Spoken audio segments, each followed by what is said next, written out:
All right, folks, thank you so much for joining us and choosing us as your stream of choice. President Trump is getting a briefing on what's going on with the whole coronavirus thing, where they at with some type of treatment or a vaccine or of any kind. So there, President Trump is going to get briefed by CDC officials at Walter Reed Hospital and Medical Center. So that is where he's at right now, Walter Reed. And that is where he's going to get this round table briefing with CDC officials and also doctors, professionals, and everything like that. So make sure you guys stay tuned live here at Golden State Times. As you guys can see, we have been completely shadow banned this month. No notifications, almost no notifications have been sent out. They have been sent out to some patriots, but most of them have not gotten their notifications and they're not getting it. We uploaded a video a little bit less than an hour ago and no one got a notification for that video. So that is what's happening here on YouTube, especially this month. This month is really bad. We're only on the third day and it's extremely bad up to right now. But we're doing our best. We're trying our best. So if you guys can help us by sharing the live stream, that would be amazing. That's the best way to help out Golden State Times. Just copy and paste this to Facebook, Twitter, Gab, Reddit, or just, click the share button and share it on Facebook, share it on Twitter, share it on Reddit, or if you have Gab, share it on there too. Thank you so much for your hard work and your support. Because of you, we stay live here on YouTube and our channel continues only with your help. So thank you so much for your help, and we should be switching over in just a few moments.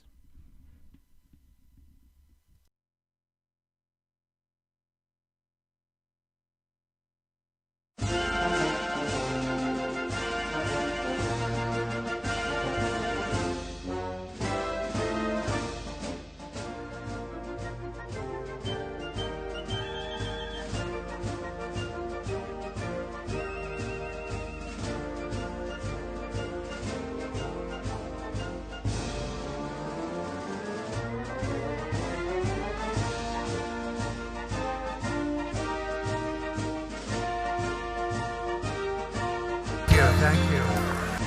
Nice group, and thank you, Marianne. I think you like Marianne a lot. I was listening. I said, who's out there that they like so much? It was Marianne. Please sit down, please. Before I begin, I want to send my warm wishes to the great people of Tennessee in the wake of the horrible and very vicious tornado that killed at least 19 people and injured many more. We're working with the leaders in Tennessee, including their great governor, Bill Lee, to make sure that everything is done properly. FEMA is already on the ground, and I'll be going there on Friday. Our hearts are full of sorrow for the lives that were lost. It's a vicious thing. Those tornadoes, I've seen many of them during a 3-year period, and I've gotten to see the results, and they are vicious. If you're in their path, it's bad things happen. There's really bad things happen. I went to Alabama 9 months ago, and I saw the devastation that left in Alabama too. And everybody was so incredible. The people were so incredible, but so many people get killed if you're in the path. And we'll be going, as I said, to Tennessee on Friday. We send our love and our prayers of the nation to every family that was affected, and we will get there, and we will recover, and we will rebuild, and we will help them. And condolences, tough situation. Such bad news when you see that. I'm honored to be here with the National Association of Counties at your annual legislative conference. It's a great group of people. I've dealt with you for a long time over the years, and every once in a while I'll find one I don't like, but generally speaking, you're fantastic. True. And when one of you are in the way, it's very tough to get that job done. And when you're helpful, it's real easy, and we get it done, and we produce a lot of jobs and good results. And I just want to say you're very important, and people that are doing what I do before I got here, we realize how important you are. Incredible job, really. I've met some of the most incredible people doing exactly what you do. Thank you very much. So in this room, there are over 1,200 county leaders whose incredible devotion, talent, and drive directly and profoundly improve the lives of millions of Americans each and every day. I want you to know that my administration will always be your friend and partner and ally and resource as you work to deliver an amazing future for your counties and for your communities and for the country itself. As I said in my State of the Union address 3 years ago, I've had a number of State of the Unions already. Can you believe it? But this was 3 years ago. We launched the Great American Comeback, and we really did. We launched it with a vigor and with a certain splash that nobody's seen in a long time. And what we've done in our country has really been incredible. Our country is so strong now. We've rebuilt our military. We've cut taxes. We've cut regulations. You know regulations. You know the regulation business. I think you know the regulation business better than any group I can think of. Now, sadly, about 5% of you are saying, oh, gee, I wish they wouldn't have cut. But 95% of you are saying it was redundant and it was a problem. And, you know, I talk about highways that would take to get approved. It would take 18, 19, 20 years. I can give you many examples, too. Not even big highways, sometimes roadways. But we've cut regulations at a level that nobody has ever thought possible. And we've done it with the extraordinary help of local officials, people like yourselves that worked with us and worked with Department of Transportation and all of the other departments that we work with. We've got it down where it would take sometimes 20, 21 years to get approvals for a highway. We think we have it down to 2. I want to get it down to 1, meaning that it can get rejected. We have safety concerns that we have to look at. We have environmental concerns, many concerns we have to look at. But to go 20 years and then get a rejection, how about that? How many of those have where you wait, let's say, 10 years, and then at the end of 10 years they vote and they reject you, okay? There's been a couple. I guarantee there's some people in the room. I've been involved in a couple of them. That's not fun. You devote a big chunk of your life to something and then you lose 3-2. You go home. How did you do, darling? Not good. A lot of power in this room. You don't know the power you have. Yes, you do. But we've hosted nearly 50 White House events, welcoming over 3,000 county leaders from all 50 states to forge powerful new bonds of cooperation. As we speak, my administration is working very closely with state and local leaders to confront the coronavirus. We're really working hard on it. Vice President Mike Pence is leading the White House Coronavirus Task Force. He's doing a really fantastic job, too. We have already met with state, county, and health officials in 30 states and conducted regular briefings with governors to coordinate our response and contain the disease. And it just shows you what can happen.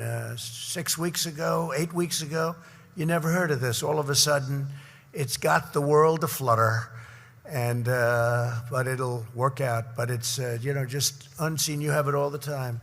Not to this extent, sometimes to a greater extent, relatively speaking. But things happen that you never would even think would happen, and then you have to confront it. You have to do a lot of good work, and you take care of the situation. You people do that better than anybody that I can think of. America has the world's most advanced public health system. We know that our county health officials play a frontline role in battling public health threats, and we are working with Congress very closely to pass supplemental legislation that ensures state and county health departments get everything they need. I asked for $2.5 billion. It looks like they're going to give us $8.5 billion. I don't think that's ever happened to me before. So I think I should say I'll take it, right? Right? I asked for 2.5, they give me 8.5, I say I'll take it. But no, everyone's working together very well to prevent the uncontrolled spread of the disease. I ordered sweeping travel restrictions and did them very early, as you probably have heard, earlier than people wanted me to do them, and it turned out to be a wise decision. We increased travel advisory levels, established screening measures, and imposed historic quarantines. We urge all of you to share information about basic health and safety practices with your communities back home. CDC has all of the information. It's listed all over, and it's a good thing to refer to. But that's why, following my remarks today, you'll hear from Dr. Robert Redfield, the director of the Center for Disease Control and Prevention, and they're doing a fantastic job. They are working round the clock. America has the world's greatest professionals working, and they are working very, very hard. We're moving aggressively to accelerate the process of developing a vaccine. I met yesterday with the biggest drug companies, Pfizer and Johnson & Johnson, and many of the other great companies, and a lot of good things are happening, and they're happening very fast. I said, do me a favor, speed it up, and they will. They're working really hard and quick. We're moving at a maximum speed to develop the therapies, not only the vaccines, but the therapies. Therapies is sort of another word for cure, where you have it. It helps get the people better faster and take down the severity of the illness. And they've done so much. If you look at what's happened with AIDS and the tremendous job they've done there, we will be, as an example, AIDS-free within 9 years. Nobody would have thought that was possible. They are doing a fantastic job. The revival of American strength over the last 3 years has put our country in the best possible position to deal with this challenge. Our economy is prospering like never before.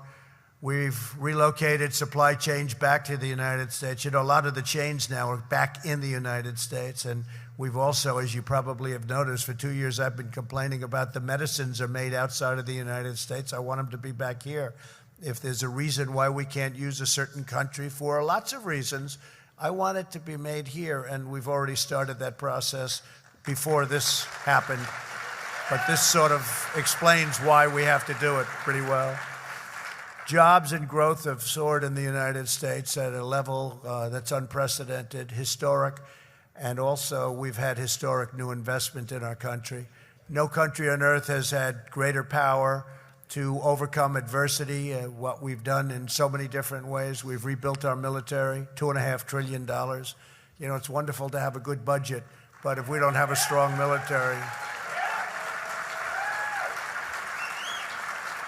you never want to be in a position where you're trying to explain to people that, well, at least we had a good budget, as people are running up the front lawn of the White House. No, thank you. You look over and you say, you know, we did a hell of a job in that budget. Should have spent a little more money on the military, I guess, right? But when I took over, our military was totally depleted. It was an embarrassment. And we've totally rebuilt our military. Most of the equipment, much of it's already there. New planes and new missiles, rockets, new everything. We make the greatest military equipment in the world, all made in the USA. All made in the USA. Yeah. All made in the USA. Every bit of it is made here. Rebuilding our Navy. We're rebuilding our Navy, and we're doing a job. And frankly, $2.5 trillion is a lot, but it's not a lot when you think of the importance of the military. You know, they say the most important thing that a president does is the court system, and in particular, Supreme Court judges. So I've named 218 new federal judges. Can you believe it? And that's a record. That's a record. Only one person beat me percentage-wise. You know who that is, right? Does anybody know? Percentage-wise, there's only one. And when you look, 218, because President Obama was very nice, he left 142 to start off with. Usually you'd left none. I had 142. But you know who the one percentage-wise was? George Washington. He had 100%. And Dr. Hahn from But it was like 12 people. 12. At least I can say I named more than him, a lot more. A little smaller country at the time, but he had 100%. In our great national renewal, my administration has made engagement with local leaders a top priority because nobody understands the needs of local communities better than local officials, the people in this room. Nobody.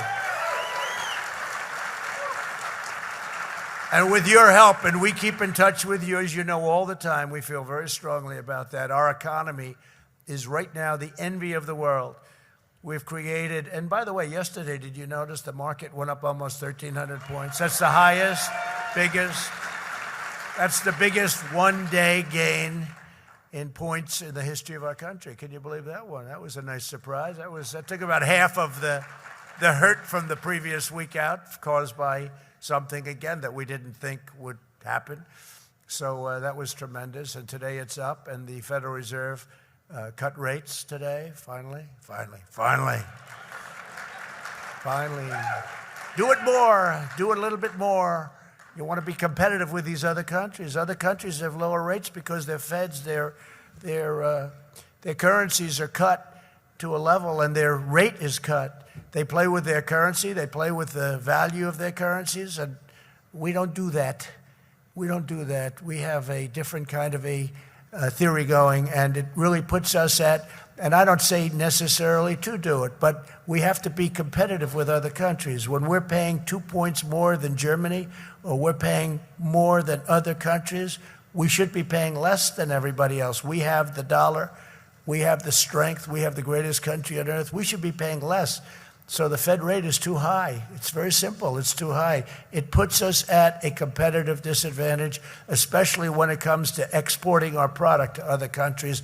The other countries love that. I don't like it at all. So I'd like to see our Fed lead instead of being led.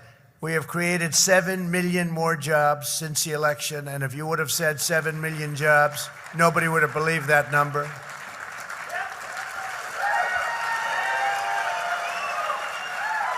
The optimistic projection by the previous administration was 2 million jobs, that it would be 2 million by this time. And it turned out to be now over 7 million jobs. So that's something really incredible. African American, Hispanic American, and Asian American unemployment have reached the lowest level in history. You know that? Median household income has hit the highest level ever recorded. If you look back and you go to President Bush, it's $450. If you go to President Obama, and that's for 8 years, remember. If you go to President Obama for 8 years, $975. And if you go to President Donald John Trump, over a period of 3 years, it's almost $10,000. That's a big difference. So it's much more over a much shorter period. And if you think about it, take a look at it and look at the result, our consumer is so powerful, so strong. It's really what's leading our country right now, the strength of our consumer. Nobody has a consumer like we have, so we've done a job. For the first time in nearly 3 decades, every single metro area in the United States has seen their income rise. Every single area. The economy of rural America, I love rural America, all that red, rural. I love rural America. Look. Well, that's not.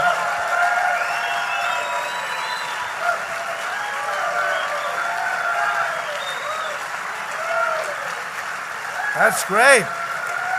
You know, we have all those city slickers. They're in the back. They're quiet.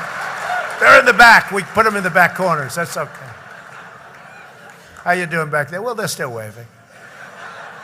I love those beautiful red areas, that middle of the map. There's just a little blue here and a little blue, everything else. Everything else is bright red. Well, what we did, you know, for your farmers, or, you know, it's been incredible that USMCA, we got out of that horrible NAFTA deal, and now we have USMCA. Going to make a tremendous, like day and night. And then made the deal with China, $50 billion worth of purchases for the farmer. I don't think the farmer is going to be able to produce it. $50 billion. You know, the highest ever was $16 billion. The biggest purchase China ever made in a year was 16. So we made it 20 in the agreement. And then the day before the agreement was signed, I said, how are we doing with the farmer? You know, because they suffered. Of course, not too much, because I gave them whatever they got taken. Nobody else would do that. Paid for by China out of the tariffs, right? And we had a lot left over. That wasn't so bad. That's why the other presidents never did it, because they didn't quite get it. But I will say, the farmer, so they have $20 billion in the agreement. I said, do me a favor, make it $50 billion. They got 1.5 billion people, right? And they said, no. I said, what does it matter to you? What does it matter? It doesn't make any difference. Anyway, they agreed to do it. So instead of 20 billion, highest ever was 16 billion in 1 year, 2 years ago.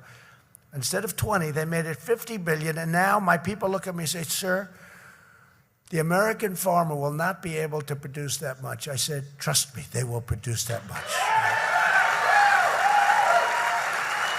Remember I said, tell them to go buy more land and get bigger tractors, right? We buy more land, assuming they get approval from you people. You got to approve it. But no, the farmers, they were so incredible, the farmer. It just, the way when the CNNs of the world would go and interview them, looking for somebody to speak negatively, because when we're negotiating, China's very smart, and they pulled back all their orders. They didn't order almost anything. And they'd see the farmer. The farmers were hurt. Until we started helping them out with money from China. But frankly, which was a tremendous thing, actually. But the farmers never said anything bad. They said, normally they say, oh, it's terrible what he's doing. Well, you have to make the deal. There's some suffering going on. It's an operation. It's like an operation. And the farmer, the American farmer, I don't know that I've seen almost anybody, and they tried to stick that microphone. What do you think of the horrible thing where President Trump is in a trade war with China? And they say, sir, it should have been done a long time ago. It's painful, but this should have been done 15 and 20 years ago. And then CNN would pull that mic away. I don't like this guy. Let's find somebody else. And they'd put it in front of somebody else. And then they'd interview women in the rural communities that say, are you disappointed that you voted? Like Democrats that voted for Trump, right? Are you disappointed? They had one about 2 weeks ago, right? You saw it. It was a classic. I think they convinced CNN that they were going to say bad things about me. 10 just incredible women. And they convinced them. And you are women that voted for President Trump last time. Who are you going to vote for this time? 10, all of them. They go, Trump. What? What? What? That was a crowd.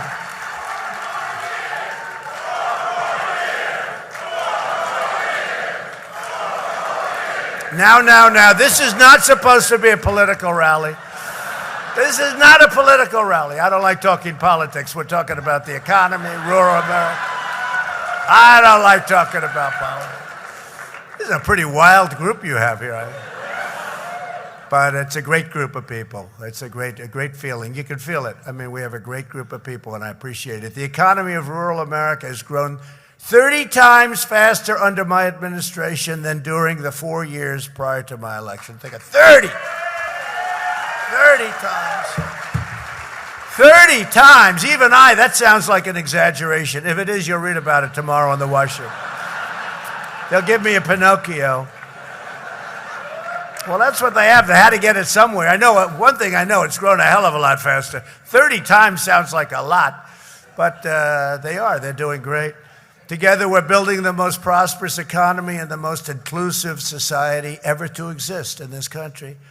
Under our massive tax cuts, governors across the country have designated nearly 9,000 distressed communities as opportunity zones, and neighborhoods are being revitalized every single day. You see that. The opportunity zones, it's Tim Scott. Senator Tim Scott from South Carolina has been so incredible. He came in with the idea of opportunity zones, and I don't think there's been anything like it. We have thousands all over the country in areas that haven't seen investment in 40 years. People are putting tremendous amounts of money, investors.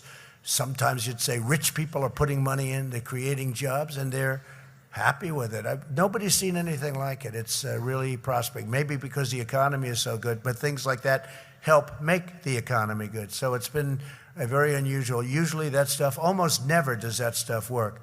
And then the government comes in with massive subsidies and loses their shirt. This is something where people are investing in areas that they would have never, ever in a million years invested in, and it's become a tremendous success. The fake news doesn't like talking about it, unfortunately, but one day they will, because I think you can't help it. It's become one of the great successes. We're also promoting workforce development through our pledge to America's workers. 430 companies have already committed to providing new jobs and training opportunities to over 15 million Americans. And I give my daughter Ivanka a lot of credit for that. She She came in, she said, Daddy, it's true. She had a great company in New York. She wanted to just come and just help people get jobs. I said, would you like to do this? No, I want to help people get jobs. She started off with 500,000 jobs, and she just broke 15 million. She did the 500,000, if you know her, I'm not surprised. She did the 500,000 like the first week. But she, 500,000 jobs is a lot. So she'll go to a Walmart and, many of the great companies and Johnson & Johnson, and they'll hire large amounts. I think one of them did, I think it was Walmart, did 1 million people where they trained them. And government is in no position to train them. You understand that. Government wouldn't know where to begin. There'd just be another program that they have that would be a disaster. So she'd go to these, no, you can't, you just can't do that. The private companies, and also it's very specific. There are very specific needs. One of the problems we have National is Institute that of Health, we're having a tremendous- roundtable. Things are going very well, as you see. It's been very strong. Mike Pence and the entire group are doing an excellent job. And do you have any questions? It's inevitable that the coronavirus will spread across the country, and is it possible that we may need to take more stringent measures to contain it? Well, anything can happen, but I wouldn't say inevitable at all. No, I wouldn't say. We've really we've done a good job by doing it and combating it so early. We have the best people in the world, and I think we're getting a lot of credit for having made that early move. So, no, I don't think that's inevitable at all. Mr. President, what do you need to see from Congress right now? Well, I think Congress, we're working along well with Congress to get the various fundings that we're looking for. That's important in terms of stopping what we're doing. Some countries have some very big problems. We're working with them to help them. They're really unaware of, they've never done this before. We do it very well. And we're working with other countries, and that's very important. On the Olympics, do you believe the Olympics will be held in Japan? Are you comfortable with U.S. Olympic athletes? Well, I think I'm going to leave that to Prime Minister Abe. He's a friend of mine. He's built a beautiful venue. It's a very sad thing if that would happen, because the venue's incredible. They've spent billions of dollars. But I'll leave that up to Japan. That's up to them.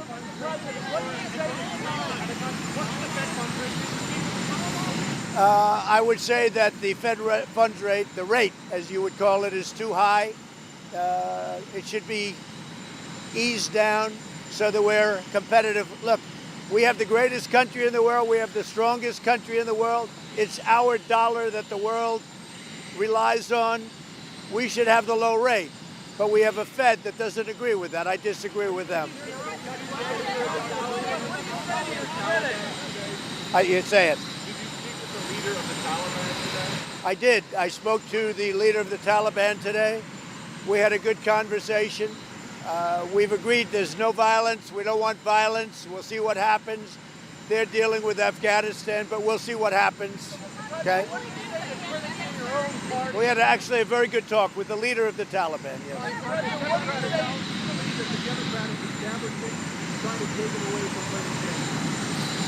Well, I think there's no question the establishment, the Democrat establishment, is trying to take it away from Bernie Sanders. There's no question about that in my mind.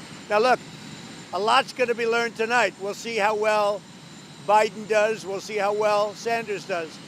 I would have said 2-3 days ago Biden was not looking too good. Now he's looking better. But a lot's going to be done by a certain time tonight. You tell me the time. By, California, we're a little delayed. So probably by 9 or 10 o'clock tonight, we're going to have some big answers. So patients who don't have insurance, Mr. President, what should happen? We're looking at that whole situation. There are many people without insurance, and we're looking at that situation for those people.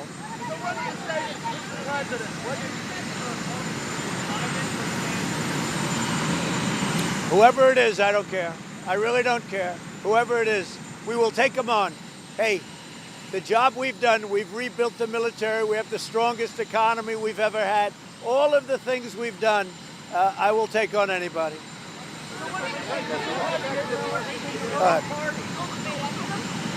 Any of them. Very gladly.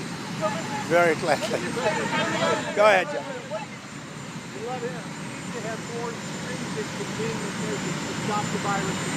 Well, we're being very stringent, but we're now looking at other countries that have been badly affected, and we're thinking about doing something we may have to do. We don't want to do that, but we're looking at other countries and we're being very stringent. Now I'm going, but I'll be back and I'll see you over there. Go ahead. Say it. We're not looking at that at all now. There's only one hot spot, and that's also pretty much in a home, as you know, in a nursing home. No, not at all. No, not at all. But we're doing a fantastic job. The professionals are doing a great job. We're really happy with the job they're doing. They have been just ahead of it, and we're ahead of it by having stopped so much earlier than nobody wanted us to cut off access to our country, and I did it early. By doing that, that was a big step. Otherwise, many more people would be infected.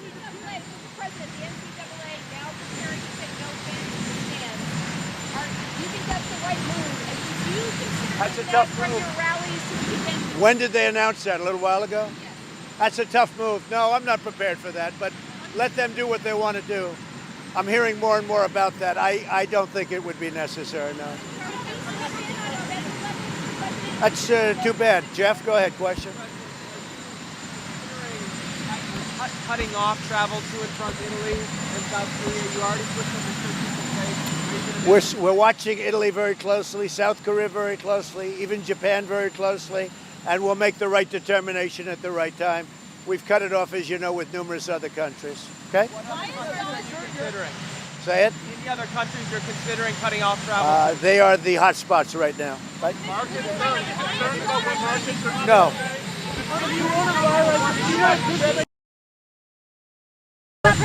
What did you think of the Fed press conference, sir? Did you watch that? I didn't watch it. No, I didn't watch it, but the Fed is very disappointing to me. They have to lead, not follow.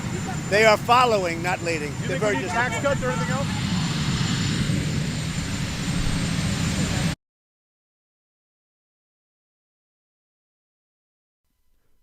All right, folks. So that was President Trump. He delivered a speech before he heads to the roundtable meeting, or the roundtable briefing that should start very, very soon. That was not recorded. That was live. So we are awaiting President Trump. They are already late. It was supposed to start a while back, but we're just going to have to see what happens. Right now, we're still waiting for the briefing. President Trump should be coming out very soon.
All right, folks. So we finally have footage from inside the venue where President Trump is going to be getting that update. So we're going to be switching over. So here we go. This is live footage. President Trump is going to be meeting with the CDC and also other professionals regarding vaccine updates and vaccine research. So make sure you guys please share this live stream on social media. As you guys can see, people left. I don't know for what reason, but the live stream is extremely suppressed. The live stream is not showing up to anyone. So we need your help by sharing the live stream, folks. We're trying to cover everything that has to do with President Trump, but the massive censorship that our channel is going through is making it extremely difficult. So we're going to continue trying very hard to bring you every single one of President Trump's speeches. We're the only one that does so, that is not mainstream media. We're the only channel that brings you full coverage of President Trump that is not mainstream media. All of the other channels like Fox and all the different types of Fox channels on YouTube, all of the other mainstream media channels, yeah, they do cover it once in a while, but nobody covers it like us, fairly and completely, 365, 24/7. Every single speech that President Trump does, we cover it here on YouTube. But due to the massive censorship that our channel is going through right now, it's making it extremely difficult. So we need your help sharing the live stream and all that good stuff. So thank you so much to everyone that already shared it. If you just shared it right now, thank you so much for your support.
Mr. President, thank you very much for coming to the NIH today. We really are very pleased with your visit, and I want to just, again, thank you for your support of everything that we've been doing in this obviously very important problem.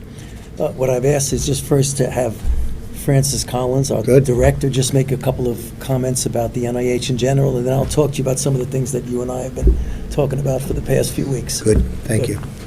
Well, Mr. President, welcome to NIH. It's wonderful to have you here. Thank you, Francis. Even though we are in fact faced with a very serious public health situation, we have a lot of people here that are working hard on it and are honored by your presence. Thank you. And honored also by the presence of the Secretary, my boss, and a wonderful boss he is indeed.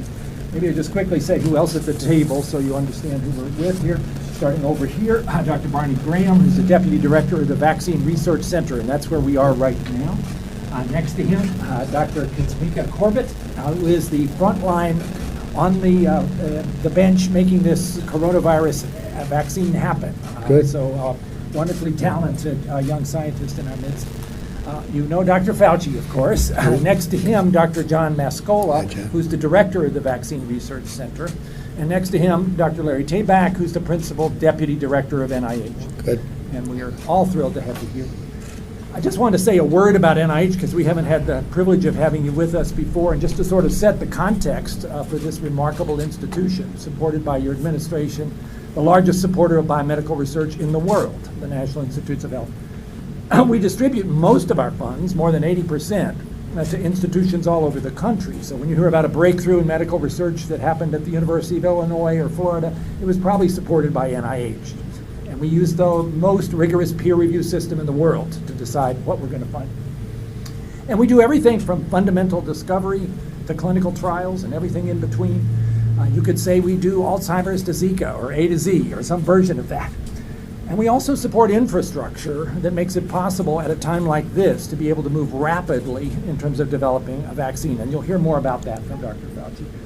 The consequences of NIH research you could measure in various ways: extension in longevity, reduction in deaths from heart attack down 70% from what they used to be, strokes likewise, cancer rates of death dropping about 1 or 2% a year, HIV, which used to be a death sentence, now compatible with long survival, cystic fibrosis, a disease that used to be maybe able to get kids to live for 8 or 10 years. Now, just in the last few months, announcement of a drug therapy that means a lot of those individuals are planning for retirement. Wow, what a big that's change that great. has been.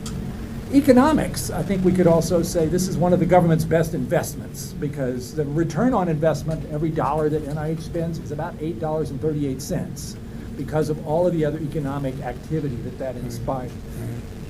But a major component of NIH, though it's only about 11% of the budget, is the intramural program. That's where you are now on this campus. More than 5,000 MDs, PhDs, and MD PhDs work here on a wide variety of things. A few hundred yards from here, the largest research hospital in the world, the NIH Clinical Center. Among their achievements, the first chemotherapy for leukemia, the development of AZT for HIV, cancer immunotherapy, now saving lives, including people who thought that there was no hope for them and are now being not just helped, but cured. Dramatic advances in treating depression. Lithium was invented here. Ketamine now turning to be a really exciting development for people with resistant depression. The first gene therapy for humans done here at NIH, and now evolving to a point where we are curing on this campus people with sickle cell disease with gene therapy. And of course, vaccines. Vaccines developed here for childhood meningitis, for HPV, for Ebola, and now we're going to talk about coronavirus. So for all these reasons, people call us the National Institutes of Hope, and we're happy to embrace that particular description. And you have next to you the probably most highly regarded infectious disease expert in the country, I might even say in the world, Dr. Tony Fauci. And we have been graced by his presence for many decades, and he is exactly the right person to tell you what we're doing right now about coronavirus and how we're going to address the need for a vaccine in order to tackle this really difficult problem. So thank you for being here. I hope that's helpful. Thank you very much. Okay, again, thanks again. I just want to connect what we've been talking about over the past few weeks. So if I could just get this slide here. Remember when I mentioned that the fastest from the time that you get a pathogen, you know what it is, to the time you do a phase 1 trial for safety. So look at what's happened when SARS was in 2003. From the time we got the virus to the time we did the first phase 1 trial. Remember, doesn't mean you have a vaccine. It means for safety. It was 20 months. Then H5N1 influenza, we got it down to 11. H1N1 influenza 4, Zika 3.25, and now we believe, as I've told you several times, it's 2 to 3 months. I think it's going to be 2. That's great. So that kind of thing is what this place is all about. It's kind of like the SWAT team of going out and responding to emerging microbes. So this building, this entire center, was first started in response to making a vaccine for HIV. But the crew that we brought together, and we brought the best of the best from all over the country. Dr. John Mascola is the director of this place. We do everything from fundamental basic science to the clinical trials. I mean, and I say this with some pride, but also with some modesty, is that there's a lot of questions and things that we need to do. But this group is so good at what they do that every time we have a challenge, and that challenge could be flu, that challenge could be Ebola, that challenge could be anything, we always turn to this team to do that. And it's really something that we feel that we're proud of, but I think the nation should know that these are the kind of things that we have available for them. John, you want to? I would just like to also welcome you, Mr. President, Mr. Secretary, Thank you, Jim. to our Vaccine Research Center. We look forward to a brief tour for you upstairs where you can have Dr. Corbett and Dr. Graham tell you about how we're working on the coronavirus vaccine. Right. Good. Just to give you a comparison, because we always talk about SARS and we always talk about MERS and things like that. If we could have just go through the slide, I just want to go to the next slide.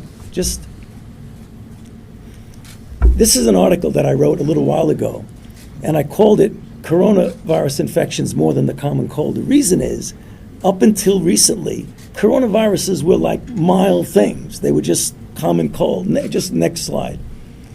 In fact, those are all different kinds of viruses. The ones with the red circle around them are the 4 viruses that cause the common cold. That was until 2002. Then we got a big surprise, and the surprise was, next, is that we had the severe acute respiratory syndrome, and that was SARS. Multiple years later, we got the Middle East respiratory syndrome. But a story that you may remember, next slide. In China, in the Guangdong province, the sort of history repeats itself, Right. Mr. President. Right. In China, in the Guangdong province, there was this strange disease that came up that nobody knew what it was.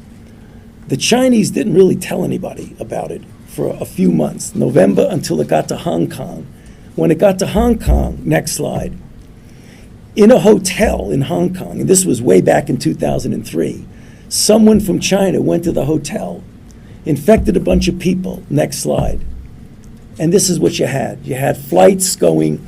At the time, we didn't make any restrictions the way you did, which I think saved us a really lot of hurt. Next slide. And then this is what happened. There were 8,000 cases, 774 deaths. And that's how I get the number that I've been telling you, that the mortality of SARS was about 9 to 10%. If you do that math, that's what it is. Wow. Right. Next slide. The other one is the MERS coronavirus, which was the one that was in Saudi Arabia. That was also from an animal reservoir. Next. In fact, it was from a bat. Next. From a bat to a camel, and then for the people in the Middle East who got it, that was the infection there. So these are the kind of things that go from an animal reservoir to a human. Sometimes it doesn't go anywhere. It just goes 1 or 2 people. But sometimes it adapts itself to function very, very, very efficiently. Next. And that's what happened. We had MERS coronavirus in Saudi Arabia. We had a few cases in the United States, but not many. And finally, next. This is where we are right now with the coronavirus. And then just getting back to the last, we got this sequence about a week after the Chinese were able to put it up on the board. And next. And then these are the things that we do, therapeutics, vaccines. So we'll stop there, but we'd really like to hear some comments from you, Mr. President, if you want to. Well, I want to thank you all. This is incredible, and I've heard about you, and I know all of you by name, and now I get to meet you. Unfortunately, I get to meet you because we're talking about this, but we've made tremendous progress. I know you're dealing with other nations to help them out because they really, they got hit, some of them very badly, and we're talking to them also. And we're making decisions as to whether or not we're allowed to travel. They're allowed to travel. We've been pretty severe in those restrictions, but I guess we did the right thing by being severe. NIH is the home of, I see so many different factors, and it's true, the greatest doctors. I've heard that for so long. I heard that from my uncle, Dr. John Trump. Big fan of what you've done and how it started, and it's really been an incredible situation, but the scientists and researchers all over the world, they say this is the best there is. And I think the world is extremely happy that you're involved. And Tony, your reputation is second to none. I think we all agree with that. You have to agree with that, John, right? And you have no choice. Indeed, sir. But the fact is, it is, in this case, it's true. And we're very lucky to have you. I will say that the vice president is over on the Hill. He's just leaving now, and I told him to stay there and finish it up. But we're doing very well in terms of getting the funding we need, the necessary funding. And I asked for X, and they want to give us more than X, and that's okay as far as I'm concerned in this case, Francis. That's unusual, but that's okay. But I just want to thank everybody at NIH and all of the great scientists and doctors and everything. I know you're working around the clock. I know you've made some great finds already, and that's really makes us feel very good. We had some good meetings yesterday with the companies that I guess you ultimately would go to the companies. You'd have to go to the companies. So we had Pfizer and Johnson & Johnson and some of the other great companies, and they were very positive as to the outcome. And therapeutics were a very big thing, because I guess therapeutics can happen faster than the actual vaccine, and certainly the result can happen a lot faster. So we're looking for some good answers. But I just want to thank you very much, Tony, and we really appreciate it. And John, thank you. Thank you very much. Fantastic job. Thank you very much. Great to have you. And you don't have to shake hands with him. I see him every day, so I don't have to bother. So thank you all very much. Great job. Appreciate it. Mr. President, would you travel to Japan or Italy right now? Well, I haven't been asked to, but I think we're making decisions on certain parts of those countries, as you know. We've already made a decision on parts of Italy, and Japan is very unfortunate because I've seen the incredible job they did on the Olympics. As you know, they're building a facility. It's really finished. It's beautiful. It's finished right on time, as usual with the Japanese. The Prime Minister, a very good friend of mine, and Prime Minister Abe. And so I don't know what they're going to do. They have this magnificent facility, and I don't know what they're going to do, but they'll make the right decision. I know that.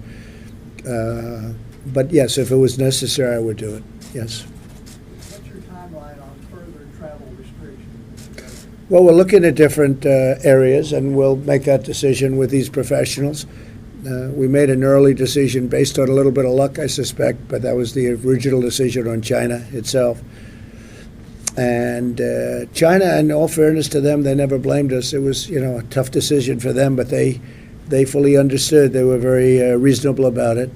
But that was a hard decision to make. But I guess we would have had a lot more people with difficulty if we didn't make that decision very early on. But we'll be making additional decisions as they arise, I guess, Tony. What about closing the southern border? Is that still on the table? We're not looking at it very strongly. We're not seeing a lot of evidence in that area. We're closing it, I guess, automatically because we have a very strong border there now. We didn't have a strong border at all. We've built 129 miles of wall, and the wall area is 100% secure. But we haven't seen any great, I don't think we've seen any great evidence that that area is a problem at this moment, so we won't have to bother with that at this moment. Anybody? You're so nice today, I can't believe it. It's the NIH, that's it. It's NIH. It rubbed off. Super Tuesday. Say it. Tell us about Super Tuesday, how you're watching the primaries that are taking place. Well, it's going to be a very interesting evening of television. I think it's really going to be something. It's you've got some races going on that didn't seem to exist a few days ago, and now Biden has come up a little bit, and I don't know what's happened with Bernie. I think they're trying to take it away from him. I don't know if that's fair, but I guess it's politics when you get right down to it. What's fair? But I think it's going to be a very interesting evening of television, and because of the time difference, California time difference, it's going to go a little bit later than we're accustomed to, right? And I will be watching. Who would I like to win? Anybody. I'll take anybody I have to. That's the way it's going to work. Doesn't matter. No, I have. I really just, we've done a great job. We have the strongest economy on earth. We've gone up, and as you know, China's economy has been hurt very badly long before this. We've done a really good job, and I think people understand that. And I'm looking at polls that are very good. But whoever it is, we'll take them on. We have no choice, right? Anything else, Steve? Did you have a reaction to the North Korean launch of those missiles yesterday? No, I have no reaction. Short-term missiles, no. No. None. On the Afghanistan, was that your first conversation with the leader of the Taliban? I don't want to say that, but we had a very good conversation with the leader of the Taliban today, and they're looking to get this ended, and we're looking to get it ended. I think we all have a very common interest. We'll find out about the country itself, but the country really has to get it ended. We've been there for 20 years. Other presidents have tried, and they have been unable to get any kind of an agreement. The relationship is very good that I have with the mullah, and we had a good long conversation today, and they want to cease the violence.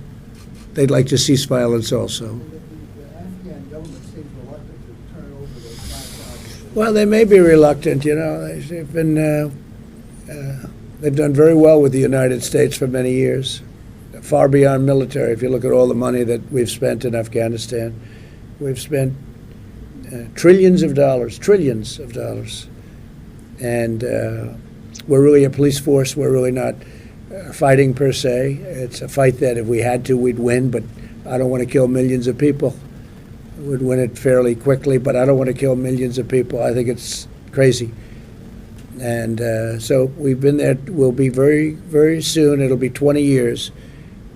And I said right from the beginning, not easy to get out of these conflicts, very complex in terms of all of the people you have to deal with, including, frankly, people in the Senate, people in the House, and a lot of people feel differently about things. But I've been amazed at how positive the response is to getting out of Afghanistan and to moving on. And I really had a great conversation with him today, yes. Back to coronavirus, are you considering new guidelines for nursing homes given the cluster in Washington State? I could ask you to answer that So question. do you want? Mr. Secretary. So actually, we have been educating healthcare providers really from day one back in January about the need to be on guard against respiratory syndrome. And then when we had this case of the long-term care facility in Washington, we sent out special alerts to long-term care facilities to be very mindful about infection control, isolation with these most vulnerable of our seniors and other individuals who have comorbid conditions. And that's really what we've been seeing around the world is the prevalence of fatalities have been in the elderly and those who have other forms of medical fragility, comorbid conditions. And so really being on very high alert in our nursing home community is called for. Mr. Secretary, could you talk about your meeting with lawmakers today and what specifically they're asking of the federal government? What's their biggest concern? Well, I think it's the same concern that we've all had, which is getting testing out there rapidly into the community so that we can be testing as many people as possible. As you know, our excellent teams down at the CDC developed the test really in record time within weeks of getting the genetic sequence back in January, and we approved the diagnostic at CDC, at the FDA under an emergency use authorization in record time. We've been able to be testing at CDC throughout without any backlog in testing. Our throughput has been great there. We've had 12 labs qualify to be able to do the testing. We did suffer a manufacturing issue on that test as it went out to the rest of the public health labs. We've gotten that issue solved in the last week. So that's up and running in the public health labs. We also have gotten this test produced by this contractor to get it out. So we will this week have up to 75,000 tests shipping out there to public health labs, as well as available to hospitals for ordering. And then something really important happened on Saturday morning. So one of the biggest issues around testing that people don't understand is during the Obama administration, the FDA for the first time asserted control and regulatory jurisdiction over what are called lab-developed tests. Before that, if a hospital or a lab like a Quest Diagnostics, a LabCorp, or an academic medical center would develop a test on their own with reagents and test, they could just do that if they were a certified clinical lab called a CLIA lab. But under the Obama administration, the FDA asserted jurisdiction and said, you have to come to us first and get approval of that test before you can do it. On Saturday morning, Commissioner Hahn issued guidance saying under an emergency use authorization, we are permitting these labs, these public health labs, these hospital labs, commercial labs, to go ahead, get the test going, do your own test, make it available, and come to us for approval after the fact under emergency use authorization. That will make, as Commissioner Hahn has said, millions of tests per week available quite rapidly. Mr. Secretary, can I ask you about the study from the CDC today that showed the Americans most at risk of contracting coronavirus are the ones with people living with patients. So should Americans be less worried about catching the virus from, say, people on the street or people on the airport? So what we said at the press conference just yesterday is very consistent with that, which is for the average American in your daily life, the risk of getting coronavirus, the novel coronavirus, is very low. But if you are around individuals who have the novel coronavirus, the risk obviously is higher. And that's why the efforts we're taking with the state of Washington and with Santa Clara County and elsewhere in the country are around what's called community mitigation, which is to isolate individuals who have the disease, as well as to reduce social contact to bring the level of disease spreading down. And Mr. President, I don't know if you had seen reports about the Vice President having shaken hands with students from a Florida school, one of whom have been placed in a voluntary self-quarantine. Did that concern you at all? What did you think about that? I haven't seen that report, no. I didn't see that either. Mr. I haven't President, seen how much money should go to hospitals for the uninsured? Well, we're going to look at the uninsured because they have a big problem, and we're going to look at the uninsured people that, this came as a surprise to all of us. Just happened. It shows what can happen in life. But we're going to be looking at the uninsured, see if we can help them out. We're working, as part of the emergency supplemental, we'll work with Congress on programs to help hospitals as they care for the uninsured with novel coronavirus. Okay. Thank you all very much. Thank you. Thank you. Thank you. Thank you, Tony. We're going to take you upstairs now. Okay, let's go. Guys, we're going. Let's go. And we're going to have... All right, folks, thank you so much for joining us and choosing us as your stream of choice. That was the briefing, the roundtable briefing with the CDC at NIH. So make sure you guys give it a thumbs up if you guys enjoyed it, and let us know what you guys think in the chat. If you guys missed it at any point, we're uploading it to the channel right now. Thank you so much once again for tuning in here at Golden State Times. If you are new to the channel, subscribe and click that notification bell. President Trump has another speech later on today, but we don't know if 100% if they're going to allow the media in. So if they do, we're going to bring it live to you here at Golden State Times. Right now, we uploaded another speech earlier today. President Trump talking to counties regarding regulation and deregulation, and also talking about legislation that helps them not only create more stuff, infrastructure, but also create more jobs and, deregulating. That way they can create more jobs, they can create more opportunities. So if you missed it, it's up on the channel right now. Thank you so much for joining us here at Golden State Times, and we'll see you guys very soon. Peace.